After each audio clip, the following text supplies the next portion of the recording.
একটা ছোট্ট গ্রাম। প্রতিদিন ভোরে একজন বাবা ঠেলা গাড়ি নিয়ে বেরিয়ে পড়তেন সবজি বিক্রি করতে। রোদ বৃষ্টি ঝড় কিছুই তাকে থামাতে পারতো না। তিনি গরিব ছিলেন, কিন্তু স্বপ্ন ছিল অনেক বড়।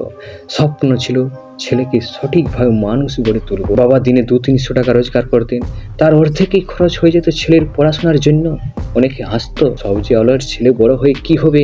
কিন্তু ছেলে বাবার কষ্ট আর স্বপ্ন বুঝতো। সে জানতো গরিব কোনো অভিশাপ নয়, যদি মন থেকে চেষ্টা করা যায়। রাতে ল্যাম্পের আলোয় পড়াশোনা করত, দিনের পর দিন চেষ্টা, ব্যর্থতার পর হার না ছাড়া। এইভাবেই চলতো তার জীবন। মানুষ বলতো আইপিএস হওয়া খুব কঠিন, কিন্তু সে ভাবতো যদি বাবা ঠেলা গাড়ি টেনে আমাদের বাঁচাতে পারেন তবে আমিও পারবো। অনেক বছর পরিশ্রমের পর একদিন ফলাফল বেরোলো, ছেলের নাম তালিকায় উঠলো। সে হলো আইপিএস অফিসার।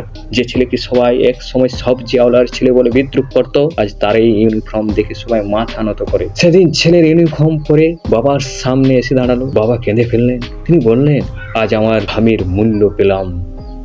আমি গরিব হতে পারি, কিন্তু আমার স্বপ্ন কোনোদিন গরিব ছিল না।